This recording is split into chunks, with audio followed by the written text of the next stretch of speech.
Hello, welcome to my channel. I'm Kay, and this video is a tutorial on how to make this bee album. And if you haven't seen the entirety of the bee album, I will put the link below so you can watch the video and see all the insides and how pretty it is. So this is just a tutorial on how to make the hinge and the cover and the pages. I will do another video to show how to do some of the things I did on the inside. That will be another video, maybe two, depending on how long that takes me.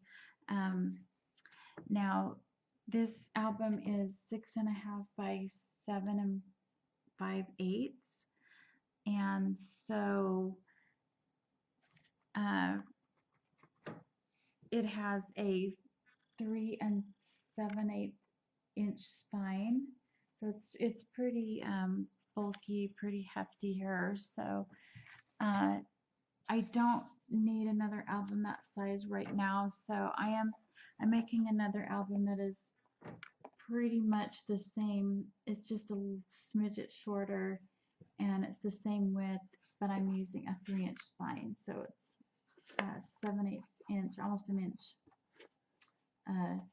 smaller than the spine on my bee album.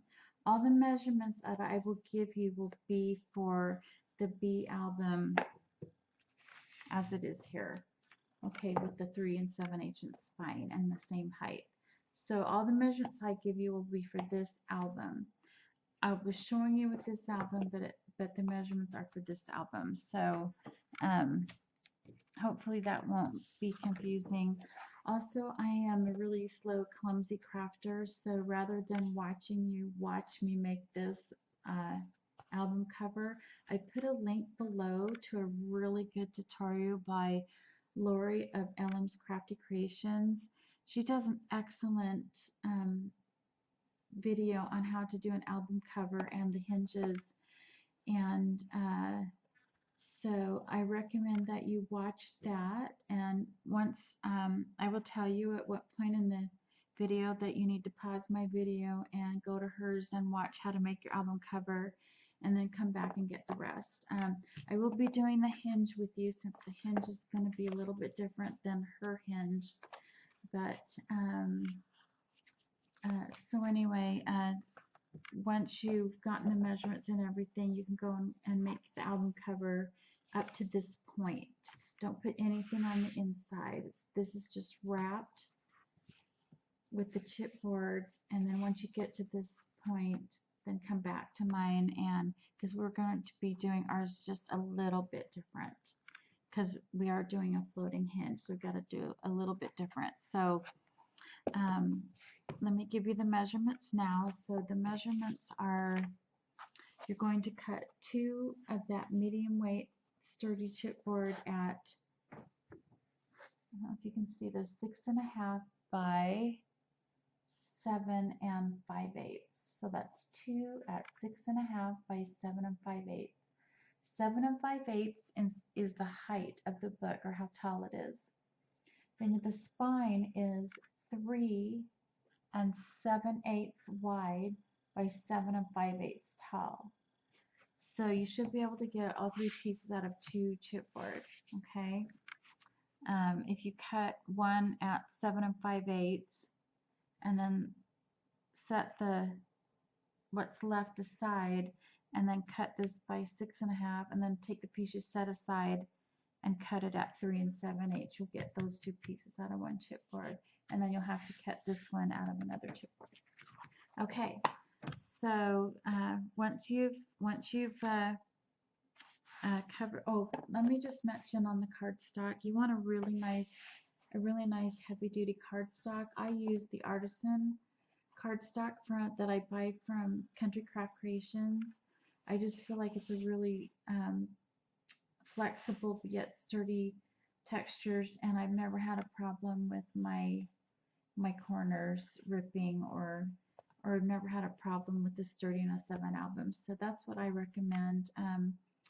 Do your homework. There's other really good brands out there. I have used the Recollections before, and it's not bad.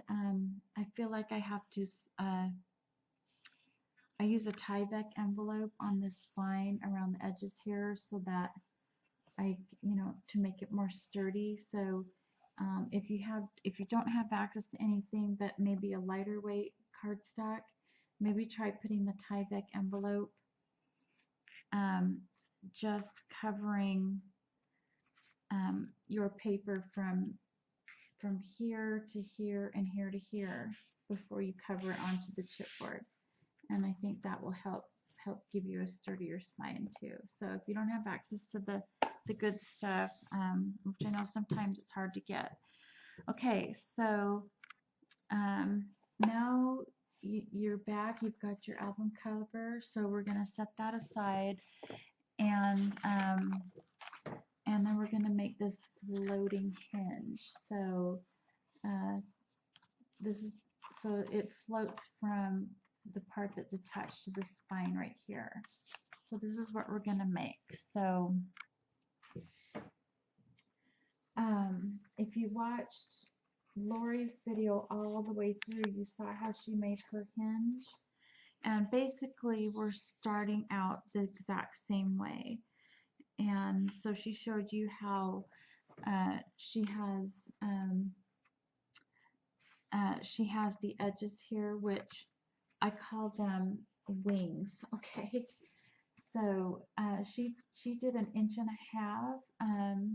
Because we're making a floating hinge, we don't need 1.5 inches. I've only got 1 inch on each side, so I call these my wings.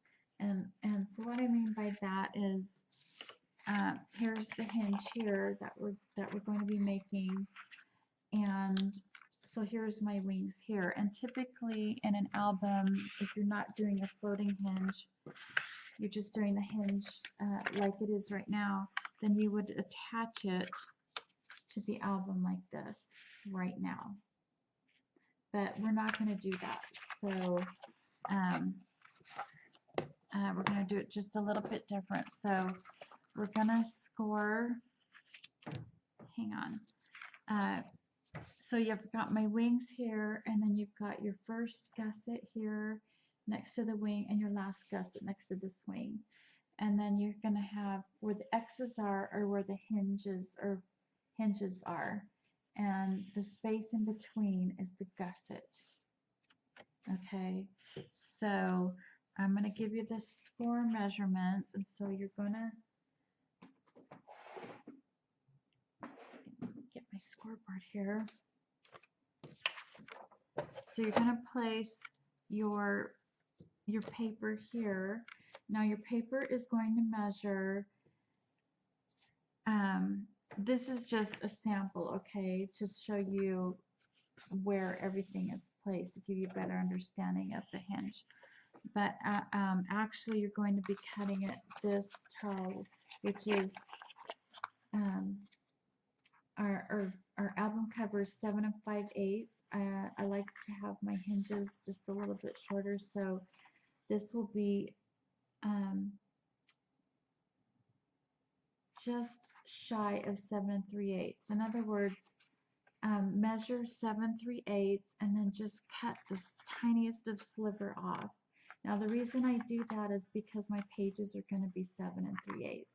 So I want my pages to be able to fit over the hinge nicely. So sometimes if you cut it exact, it's kind of hard to get those in.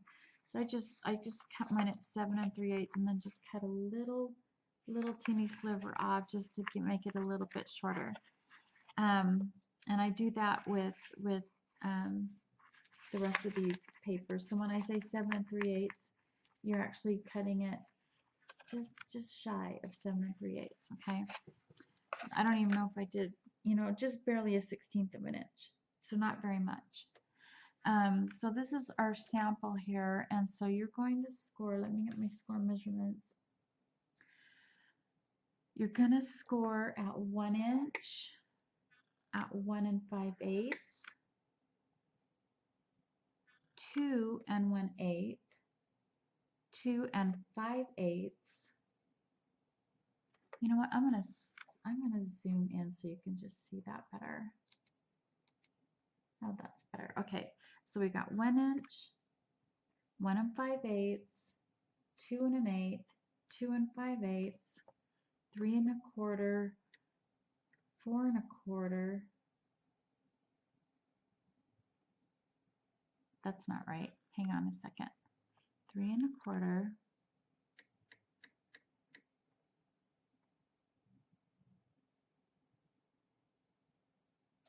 Let's see,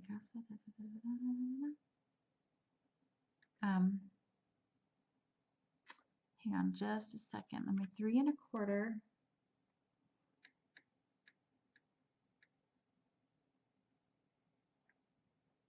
3 3/4. Sorry, I missed that one on my notes. I just like skipped one. Oh my goodness, I apologize.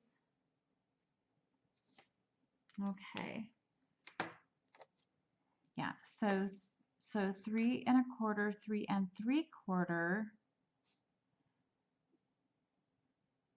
Then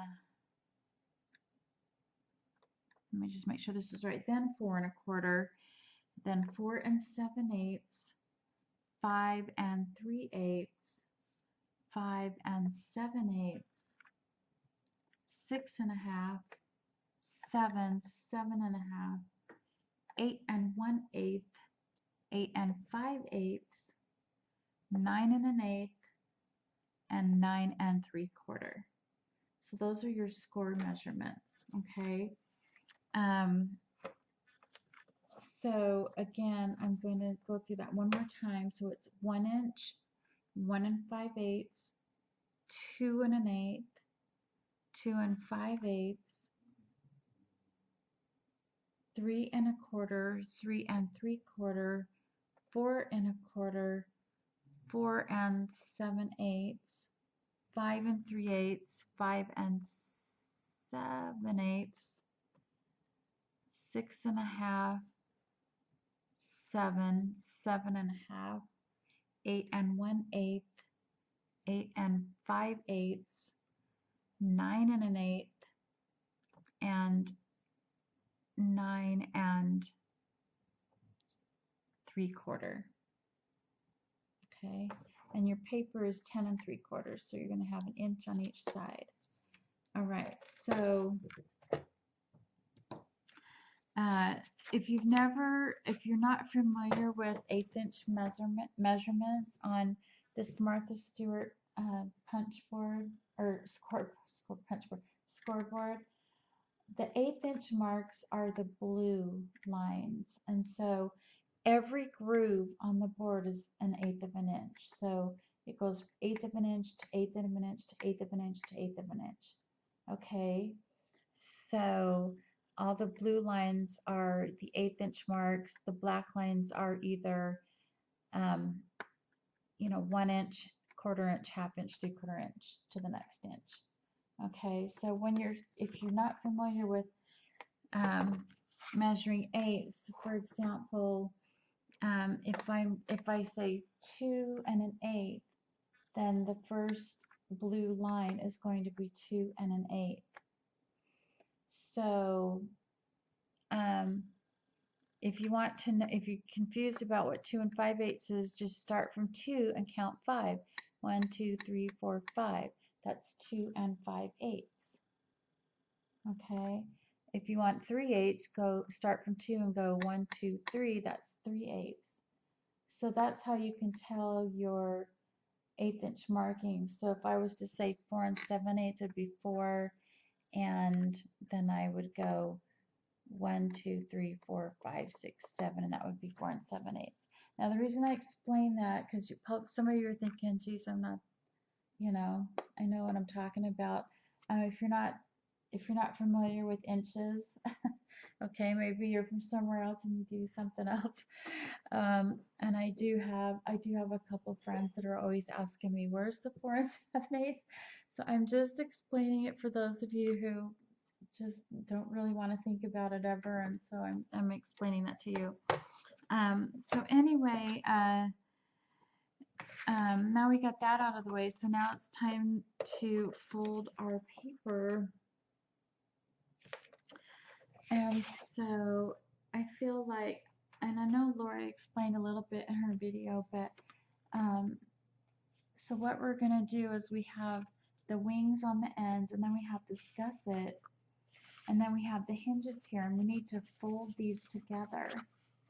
We need to fold these two together. So what I like to do is I like to, so let me get my sample here, hang on. Just my other sample. I have like a bunch of samples. Okay, so I like to turn my paper over so that the groove sides, so the bump side, I like it to have the bump side up. And then I've marked an X here on where the tape is going to be. Because you only need to, on the hinge part, these two X's mean that's the hinge that's going to be folded together. You only need tape on the one side. So I put tape on the left side. So on my score, or on my hinge paper, it's going to be wing, gusset, tape, hinge, gusset, and then I'm going to go back to tape again. So after every gusset, I'm going to put a piece of tape. So on this sample here, I'm going to go where I've marked the X's is where I want to put my tape. So it's wing, gusset, tape, and then the part where you fold it over, and then it's going to be gusset, tape, and then the other side of the hinge, and so on and so forth. And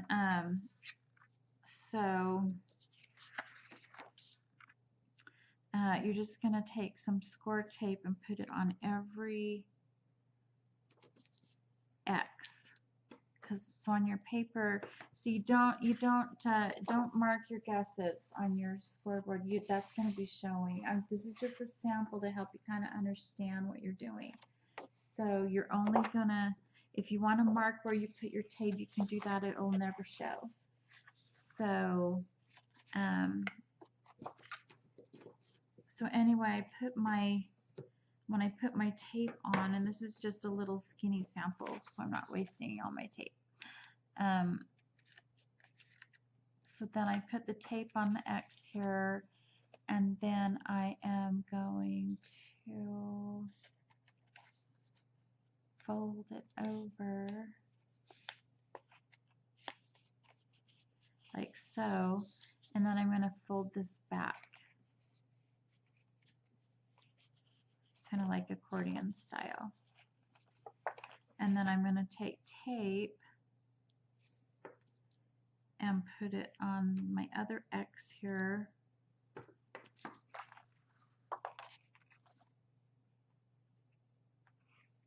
Sorry, I'm out of frame here.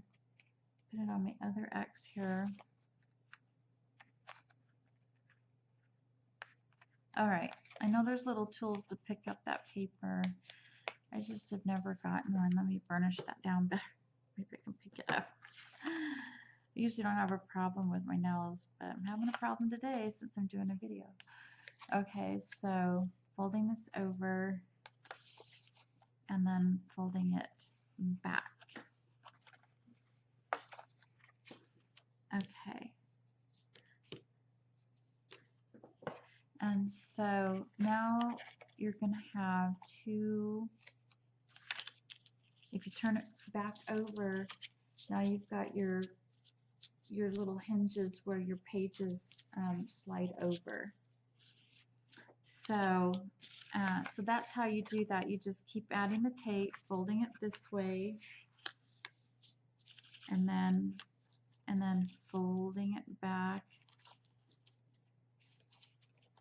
like this. Folding it back, and then you have your hinges like so. Okay, and then just continue to do that for as many pages as you need. We did 5 pages in the Bee album, so you're going to be making 5 of these. these hinges with your 5/8 inch gusset inside and your 1 inch on the side.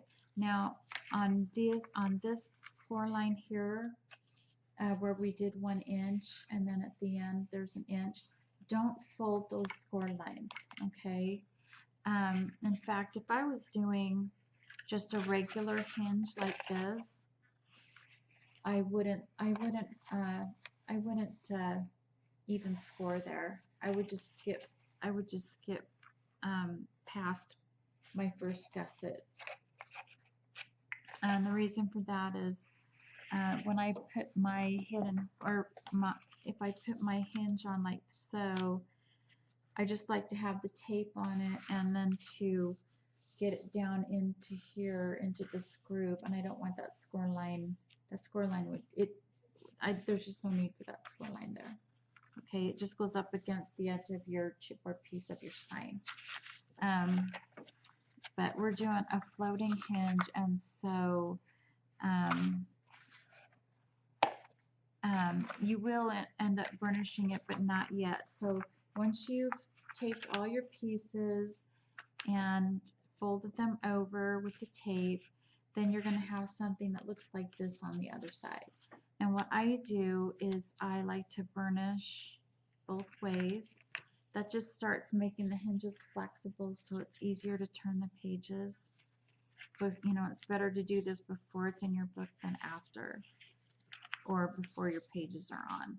So I just go through and I fold each side over, and with my bone folder I'm pressing it down, just giving it a nice flexible movement so that they can easily go this way or they can easily go that way.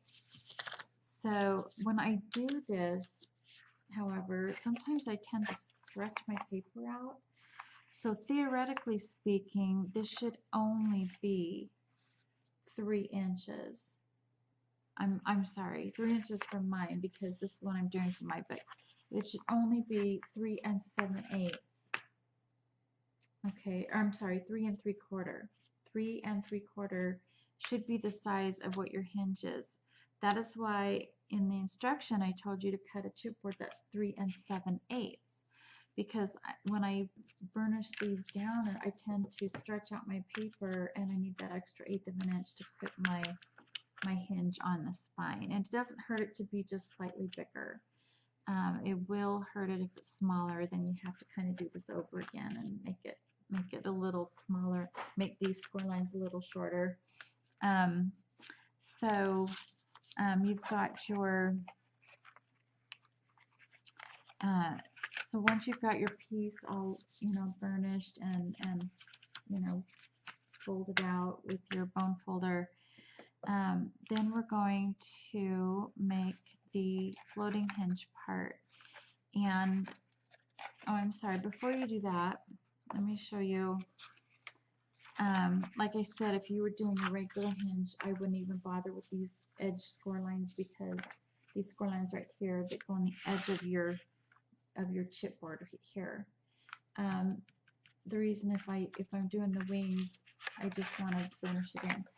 But since we're folding this part over, this has to fit right on the edge of your spine. You don't want it to go over. So now just hold it up to your book and check and make sure that this hinge piece is on the edges of your spine. If they're not, then you're going to have to take this score line and maybe score again even closer to the center, just a little bit closer to the center, score again and try and fold that again. Anyway, so if you have to, hopefully the 3 7/8, that 1/8 of an inch bigger spine that I told you to cut will be enough to account for that. Or maybe you just didn't burnish it as hard as I didn't. You stretch out your paper. Maybe you're using a different kind of paper. I don't know. I just know that with me, I tend to stretch them out. So once you've made sure that your hinge fits, then you're good to go. Okay. Don't glue anything down yet, because we're just checking size right now to make sure that it doesn't go over that edge of this edge of this chipboard. Okay, so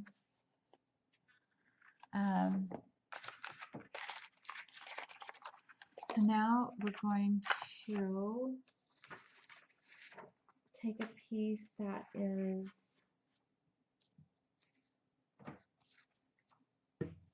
just shy of, when you're measuring the back of your hinge, it excuse me.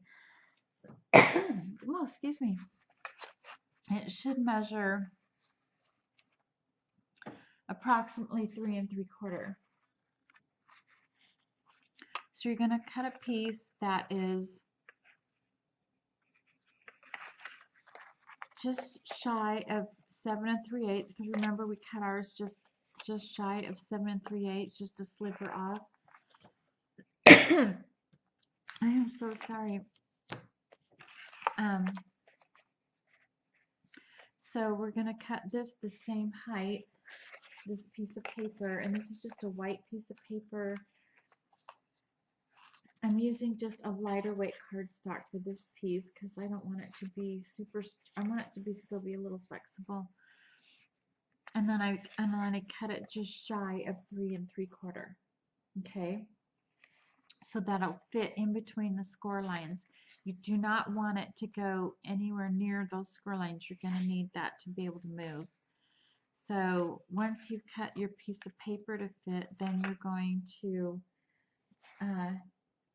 use a score sheet on that side, or if you don't have score sheet, use tape. Now on a spine, it's better to go across this way rather than down length, because that's where your hinges go. So you don't want, you don't want not to have adhesive right here because you didn't mold the same length as this. So it's better to do the tape going across. So once you've got your tape on, you're going to just tape this down right back here. Now, I forgot to do this on my book. So apparently it's not super duper necessary to do this step. It kind of just finishes it off really nice, but apparently it has nothing to do with the structure because I just didn't do mine and it was fine. So what we're talking about here is, we're talking about this back piece here. So you can see where my hinge lines are because I didn't cover it with paper, and not that anybody's really going to sit down and look down there, but if you're a perfectionist, then you're definitely going to want to put this paper on the back. If you're using a really nice sturdy cardstock, I would use something a little lighter just to keep the more flexibility there. I think this is like a 35 weight paper that I'm using right here. Sorry, I'm out of focus a little bit. Okay, so we're just going to pretend I put that on because I don't think you want to sit and watch me peel that tape backing off. But that's what I'm going to put on the back of this for this album that I'm making now. I'll do that later. And then, so where's my other sample again so you can see the finished thing. Okay, so we've got this, and you can use decorative paper or cardstock, you know. If you're worried about not having enough decorative paper to do the album, I would definitely use a cardstock. I just had a ton. I had a scrap, so I was able to use scrap paper there.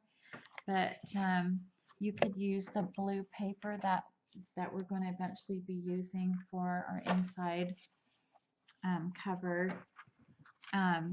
So we're talking about this paper against the hinge, okay?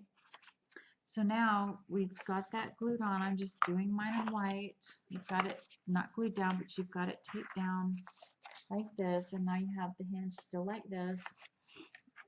So now we have to fold those sides over onto some decorative paper.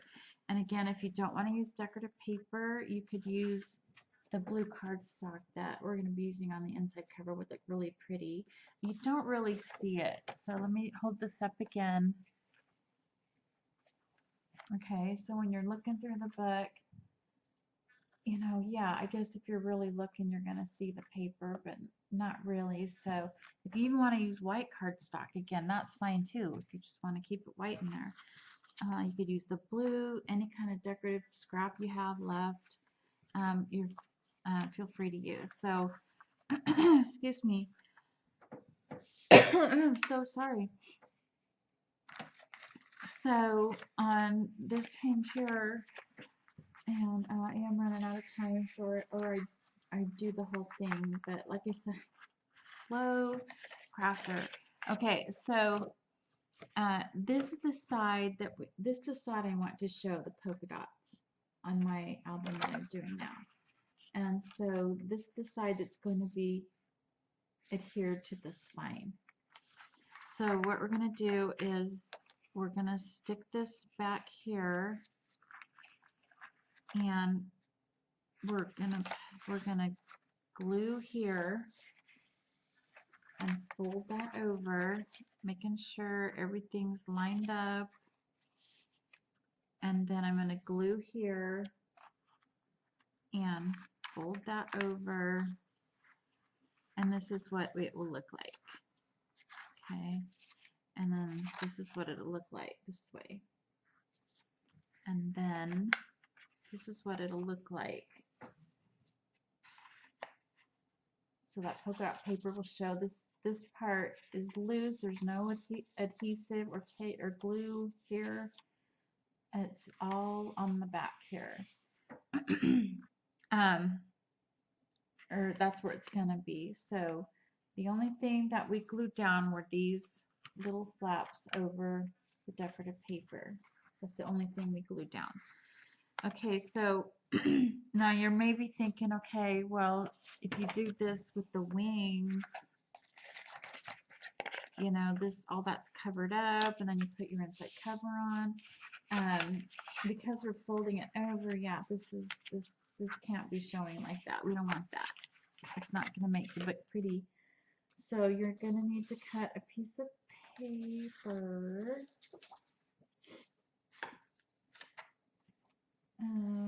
Where's mine at? You're going to need to cut a piece of paper that is the same height as you did your spine, so it's just going to be 7 3/8, maybe just a little sliver off that, and by 6 1/2. So this is 6 1/2. I'm going to zoom out again. So this is 6 1/2 and 7 3/8. So I have like, about 1/8 of an inch, quarter to 1/4 of an inch top and bottom. So you're going to want to center this piece. You just basically center it here. This centering doesn't matter as much as the top and bottom. You want the top and bottom to be even. And so you're going to adhere that to your album just like this.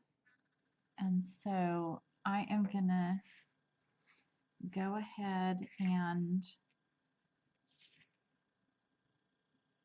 do that right now. You know what, I'm not going to do that right now because, like I said, it's going to take me a while, and I've got to focus again. Hang on. I think my camera is, I apologize. I'm not really sure what the problem is. There we go.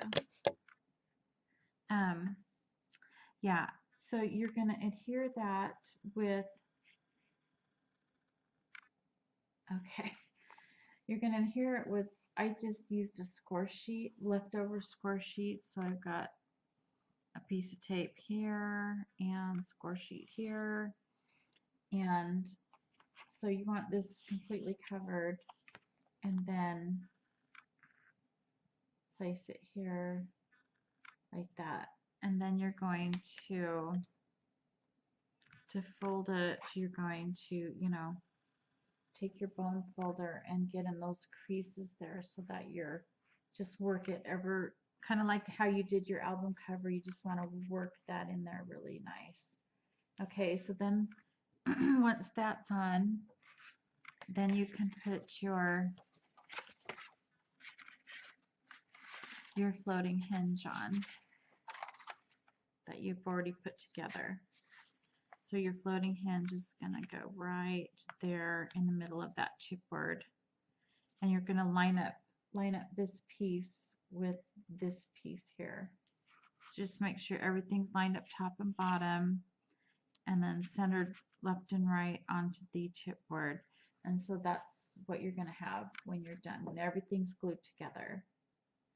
And so the next thing we want to do is cover up this piece here. So we're going to cut a piece 6 1/4 wide by 7 3/8 of an inch tall, with maybe just slightly less than 7 3/8, again, like we've done everything else, just so it's just everything's the exact same height.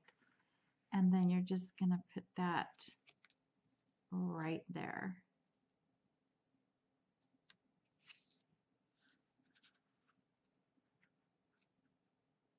Okay, and I've only cut one of these to show you because I'm not really going to be using blue. I'm going to make a baby girl album, and so I'm going to be using the pink paper instead.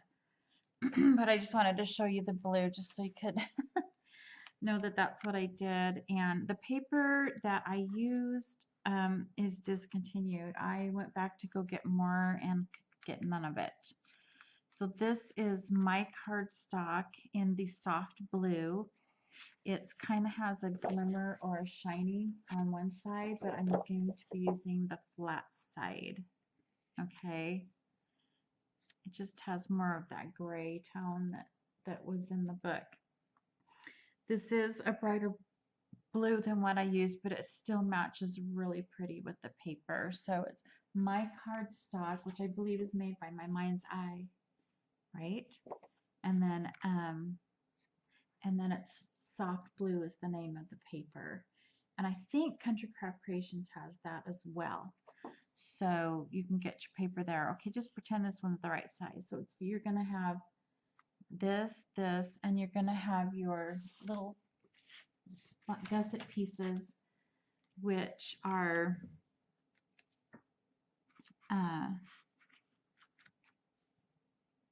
going to be just a sliver less than 7 3/8 tall and just slightly less than 5/8 of an inch. So maybe you could try cutting it 1/2 an inch and see if that's good. If you need them a little wider, you can just adjust. You have to measure, and even on these measurements here, before you cut 6 1/2 by, just make sure, just check your measurements, because people's cutters are different, but the way people fold are different. I mean, there's just so many things. It's always best to measure and check right before you have to cut it again.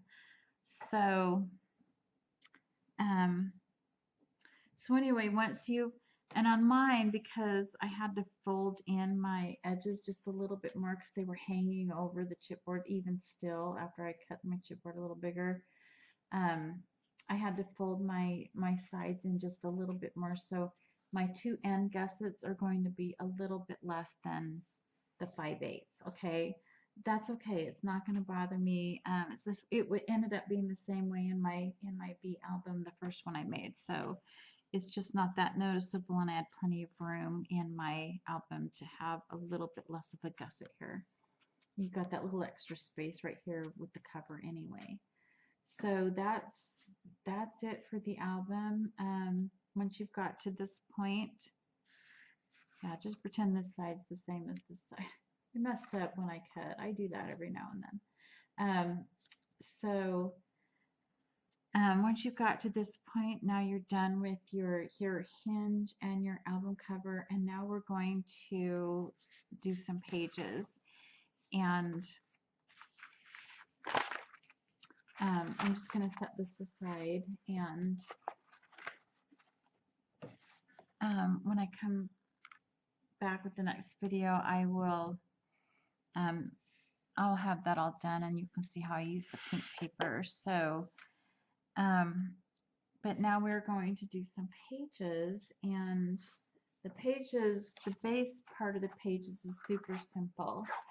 You're going to be cutting your, now this is where you're going to do the full 7 3/8. You don't need to worry about cutting them slightly down. We did that just so that this piece here is just slightly less than 7 3/8, so that when I put my 7 3/8 inch page on, it's not so tight that I can't get that on. I mean, it's going to still be tight enough, okay?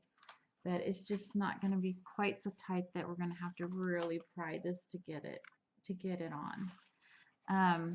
And I recommend that after you do every page, you check every page and make sure it's going to slide over your hinge. You don't want to decorate your page and then find out you can't get it on your hinge. So after you made every page, you're going to check and make sure it fits, okay? So this is basically the page, and there's 3 pages in the middle of the book. So you want to cut 3 pieces of paper at 7 3/8 by 5 3/4. That's the width of your pages, is 5 3/4. So 3 of them of this white cardstock at 5 3/4 by 7 3/8. Then you're going to cut 3 more pieces at 8 3/8 by 5 3/4. And so on the 8 3/8 inch pieces, you want to score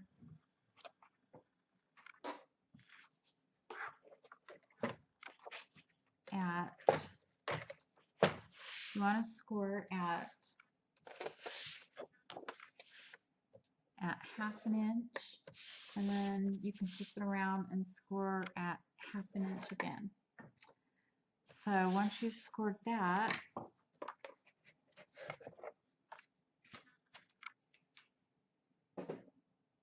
and I've already put the tape on, but hang on just a minute, I've got a little bit of tape hanging over.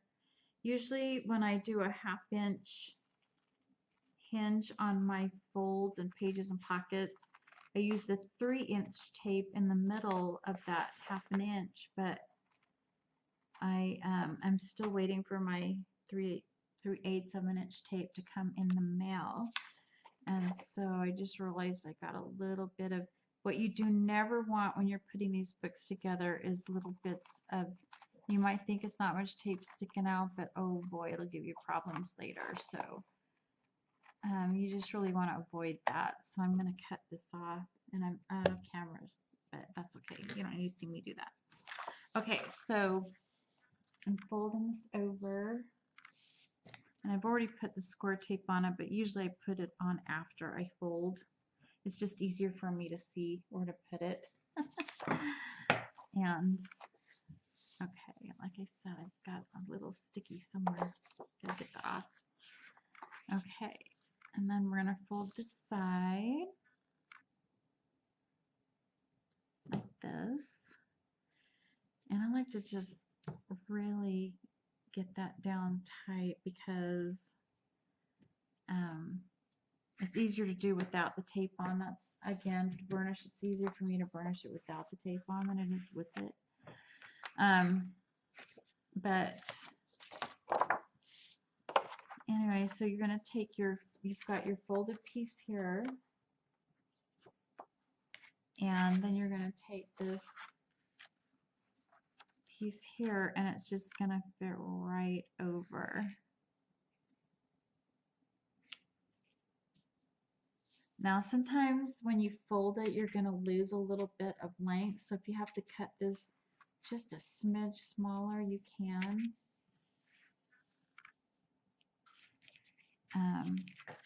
And so, but this is lining up pretty good. So what I like to do is take the edge of the tape off here, or the tape liner.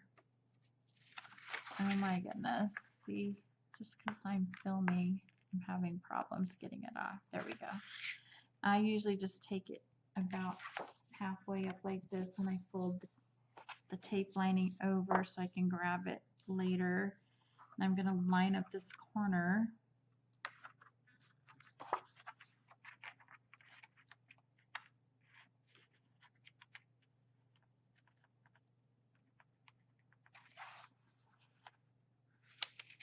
And I'm just going to make sure all the corners are lining up again.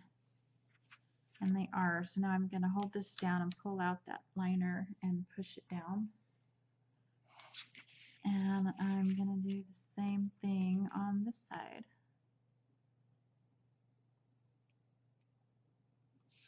I am telling you, I've never had so much trouble getting the liner off.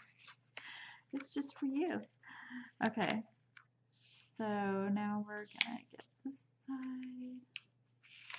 And see how I got crazy and took the whole thing off. Don't do that. You got to just take a little bit off and then pull it out, because see how hard that was.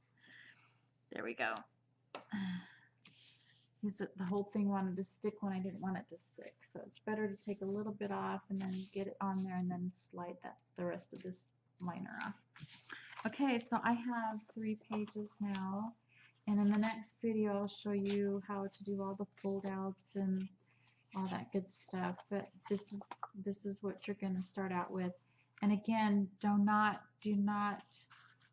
glue or tape anything down to your hinges yet. That's something that you're going to do at the very end, after your pages are decorated. And okay, so now we're going to move on to the envelope pages. Okay, this one gets a little tricky. You can make your own envelopes. If you don't have a envelope punch board, I did double check to make sure I didn't put a link to anything, but there are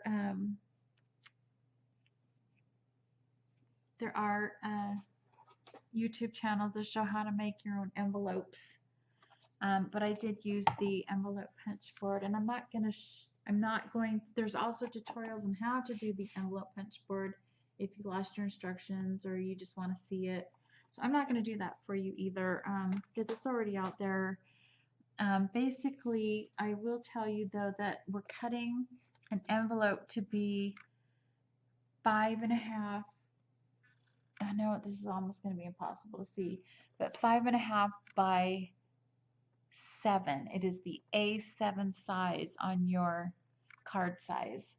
So it has card size, paper size, score line. So the card size we're doing again is 5.1/2 by 7 is the A7 size. And so you're going to cut your paper 10 1/8 by 10 1/8, and your score line is going to be at 4.5. So that's the size that I used to make my envelope. And so when I made my envelope, it came out, pretty much like this. And so I'm just going to show you what I did to the envelope after I do not just cut it. Just cut your envelope. Do not glue anything down yet. Okay, this one's glued down just for demonstration purposes. But if you see on this one here that I'm going to be using in my book, nothing is glued down yet. Okay, so don't glue anything down yet.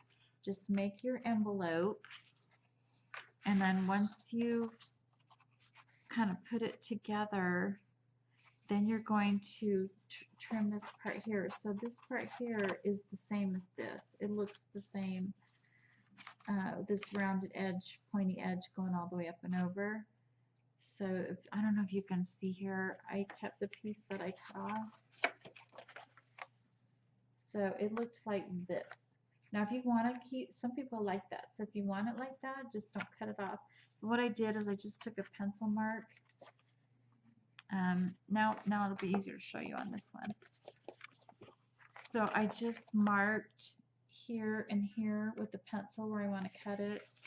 and then put it up on my cutter and line up those pencil marks and just cut that off. Or if you feel like you can just do it by hand, go for it. So that's the bottom, and then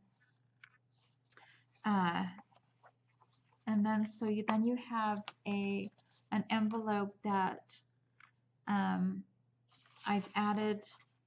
So here's where the envelope folded over. On my album, I'd wished I'd made a little bit of a gusset here because it was just really tight getting the stuff, especially in that first envelope. So what I did is here's the score line for the envelope. I went 1/8 of an inch over this way and scored it down again. So now I have two score lines. One, the original one here for making the envelope, and the one that I scored extra right here. Just so you just line this up on your scoreboard. I guess I should show you. You line it up on your scoreboard like so. There's where my original score line is. Then I'm going to go 1/8 of an inch over and score again to fold that down. Okay. Now, you're probably wondering, why didn't you just use decorative paper and make your envelope? Well, for this particular envelope, this outside part here, I could have very well done that. I could have, because there's no straight up and down pattern. It's all over the place.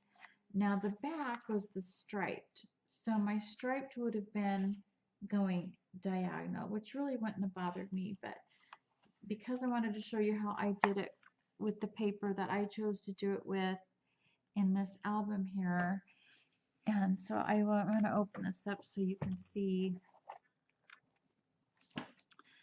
So here's my envelope here, and you can see that this has a certain orientation. It's got writing on it, and I wanted the paper to be top to bottom this way. Now, when you're making your envelope with your punch board, and this can be the advantage to doing it by hand and not using the punch board, but when you're using the punch board,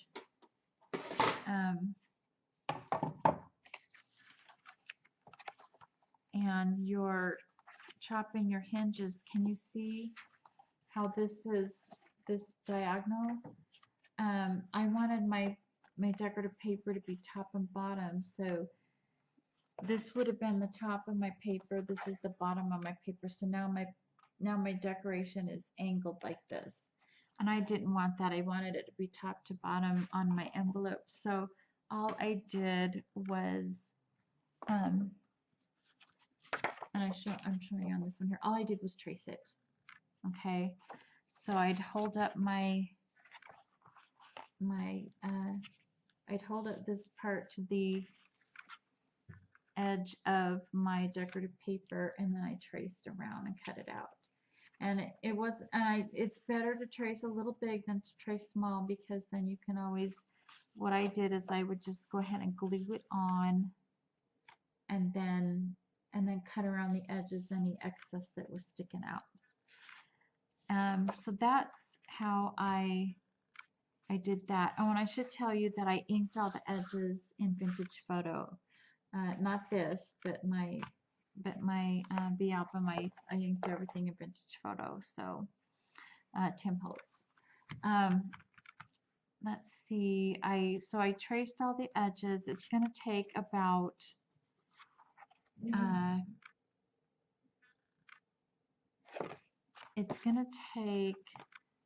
half of your 12 by 12 paper to do this. In my album, I did use the 12 by 12 and the A4 pad.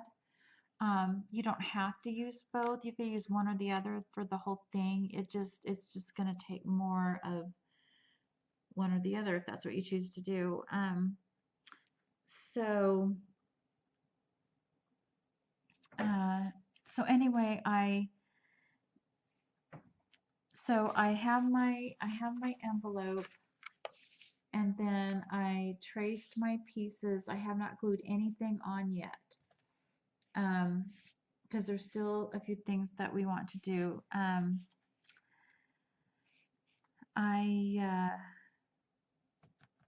Okay, so we already talked about the scoring. Oh yeah, the liner here, same thing. You can make a liner and just fill the whole envelope with a liner with the lighter weight paper if you want, but because I'm using decorative paper, and because I didn't want to waste too much of my paper, so I just traced this out. You don't even have to go all the way to the bottom like I did. I just miscalculated, but you really just need to go about to here, and people are not really going to see below there. But before you trace and glue anything on, you're going to want to glue a magnet. Where's my pencil? You're going to glue a magnet here where the X is, right here. And then once that's dry, you're going to put the pear on top, or the other side on top of the other magnet, and you're going to fold this down, and I'm sorry, you're going to put the magnet on the other side, put the tape or glue on that side, and then fold it down, or put the tape and glue here and then fold this down, however you want to do a magnet. And then so you'll have that magnetic closure. So your magnet's going to go here, and it's going to line up here with that one like that. And so your decorative paper is going to cover these magnets. And so now you're ready to glue all your sides on and have them trimmed and ready to go. And again, you don't have to go all the way to the bottom. You could go down to here because no one's going to see past there really. So now that you have this part done, see, it's still not glued. You have this part done like so. Now you are ready to glue it together. And so when I glued mine together, I made sure I had a scrap piece of paper tucked in here so I wouldn't get any glue where I didn't want it. You know, sometimes it does come out or ooze out or whatever. So you're going to want to just glue right here and right here, and then here on your edge and here on your edge. Okay, you don't need to glue that. It's going to be, you don't want glue there. So just maybe up to here and then glue up to here. And then you're just going to glue it down like that. So the only thing that's attached are these edges here. And that's why I put a scrap piece of paper, and if it oozes out, I don't want my envelope stuck so it's closed. And then, well, I should have told you about the liner first. Well, you can see that I just traced it, but, and then glued it in. But I do want to say, do your score lines, kind of line it up to where you think it's going to be, or before you cut it out, mark where the score lines are on the envelope before you trace it and cut it out, so that you can get your score lines into that lining first. I did not do that this one. I forgot again. I did forget in this first one, this first envelope too, to put my score lines, and I only did one score line, not the two. So you're gonna want to take here and actually score those so that this paper will fold. This will not be an easy fold if you don't. You're gonna have a lot of trouble. So, because sometimes the paper can be really thick and we don't want that. So, fold it over, and you got a little hinge or gusset here, 1/8 of an inch wide. And once you've got everything glued down, then it'll just stick together like this. And so after your liner's in, then you can glue after everything's glued on, then you can glue your envelope together like I showed you. So now we need to make this so it slides over a hinge. And so this is the reason I did 5 1/2 by by 7 is because I wanted to be able to put, I wanted to put a 5 by 7 mat in here. So you're going to take this, starting from this measurement, and you're going to measure over to 5 and 3/4, and that's where you're going to cut this off. But you can't cut this off until this is glued down. If you wait, or if you do it before, this piece will totally fall off your envelope. So make sure this part's glued down right here, and then from here to here measure 5 and 3/4. So you're cutting off the bottom a little bit. And then once that's done, you can sit. This is another reason why I did this one, so you could see. Just pretend I've got my paper on, and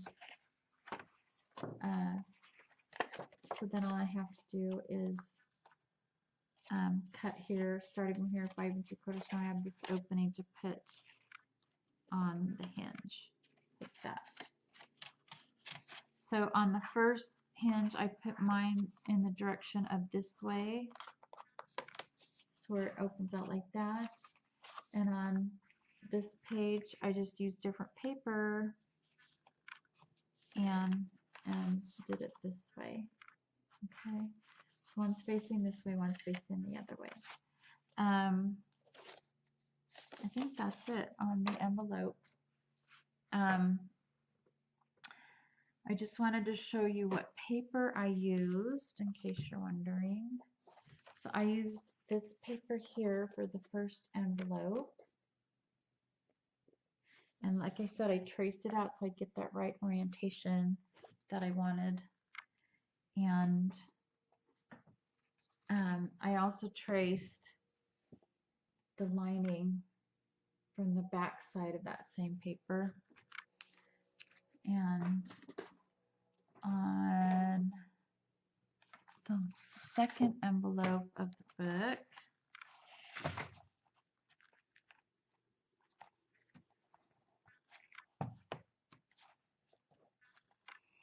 so let me find this paper.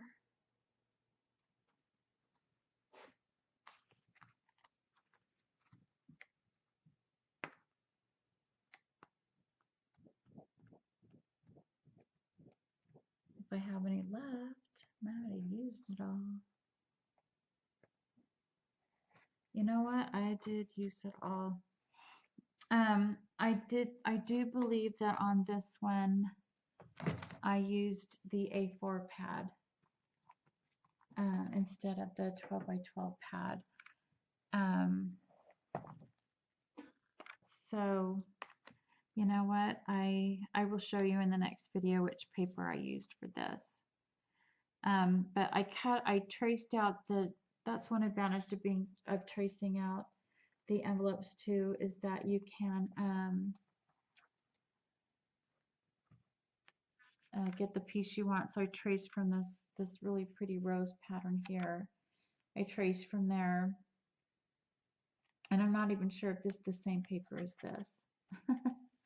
And then I lined it with this gold foil. I had a piece of scrap left over, so that's what I did. Now on my album, I did about an not probably it's about 1/4 of an inch. I can't remember why I did that, but that's what I did. So you can do that too if you don't want to cover the whole entire thing like I just showed you on the baby one I made. Like this one I went all the way to the edge, and this one I didn't. So if you're doing that, all you need to do is stick your paper just down a little like that, and then just make sure you turn this right here so that it fits, and then fold it over. So that's all I did with that. So that's it for the basic construction. In the next video, I will go over all the fold outs and this waterfall here, and that should take up most of the time, this waterfall and the the fold outs and stuff, and we'll just go from there. So anyway, so I hope you're able to build your album, and you know, if you have any questions, please message me. This is the 3rd week of July 2019. I will be out of town the next week and out of service. So if I don't get back to you right away, that's why. So I just wanted to get this first video out before I went out of town, so at least, because some people were anxious on getting their supplies and getting started. And as far as supplies go, I tried to find out where this ribbon was from, but was not able to find out where it's from. I got mine at a local craft store, but I would try really reasonable ribbon. This may be a May Arts ribbon. I'm not 100% sure, and I don't know the name of the color because like I said, I bought it at my local craft store and I didn't have that information available. So you're gonna need I would get a couple yards just to be safe, and you're gonna need a 12 by 12 pad, an A4 pad, and I might have picked up a couple extra sheets of some of the papers. So before I do the next video, I will make a list of exactly what papers and how many. And so I think that's it. So anyway, thank you for watching, and I'll see you next time. All right, bye.